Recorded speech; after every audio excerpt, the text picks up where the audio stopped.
అక్కడ 3 రూపాలతో స్వామి నెలకొని ఉన్నాడు. ఒకటి లింగ రూపం, రెండవది పర్వత రూపం, మూడవది గురుస్వరూపం.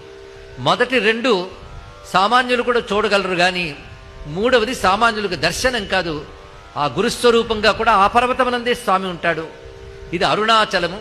అరుణాచలం అనే పేరే శివుని పేరైనది. అరుణము, అచలము. అరుణం అనేది తేజస్సు, అచలం అనేది స్థిరత్వం.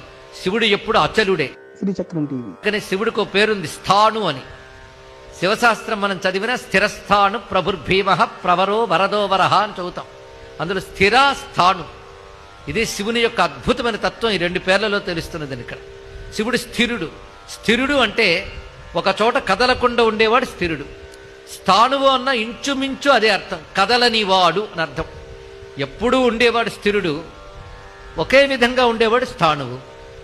ఎప్పుడూ ఉంటాడు కానీ క్షణానుకోలు మారిపోతాడండి అని కాకుండా మార్పు కూడా లేనివాడు అని స్థిరస్థాణు అని శబ్దం. ఈ స్థాణు అనే మాట చాలా విశేషమైనదండి. ఈ స్థాణునే అచల అంటారు. వేదాంతం కూడా పరమాత్మ గురించి చెప్తూ అచలోయం సనాతన అన్నది.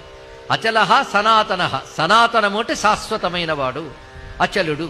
కానీ అరుణము అంటే ప్రకాశము, అచలము అంటే స్థిరమైన వాడు, శాశ్వతమైన వాడు. ఈ 2 కలిపితే అరుణాచల. ఇది కొండ పేరు కాదు, శివుడి పేరు. అదే అరుణాచల అని 5 అక్షరాలు చాలయ్యా మహామంత్రం అని శాస్త్రం చెప్తుంటే, అక్కడ 3 రూపాలతో స్వామి నెలకొని ఉన్నాడు. ఒకటి లింగ రూపం, రెండవది పర్వత రూపం, మూడవది గురుస్వరూపం. మొదటి 2 సామాన్యులు కూడా చూడగలరు, కానీ మూడవది సామాన్యులకు దర్శనం కాదు. ఆ గురుస్వరూపంగా కూడా ఆ పర్వతమనందే స్వామి ఉంటాడు. ఇది అరుణాచలము. అరుణాచలం అనే పేరే శివుని పేరైనది. అరుణము, అచలము. అరుణం అనేది తేజస్సు, అచలం అనేది స్థిరత్వం. శివుడు ఎప్పుడు అచలుడే. శ్రీచక్రం టీవీ. కానీ శివుడికి పేరుంది స్థాణు అని. శివశాస్త్రం మనం చదివిన స్థిరస్థాణు ప్రభుర్భీమ ప్రవరో వరదో వరహ అని చదువుతాం. అందులో స్థిర స్థాణు, ఇదే శివుని యొక్క అద్భుతమైన తత్వం. ఈ 2 పేర్లలో తెలుస్తున్నది ఇక్కడ. శివుడు స్థిరుడు.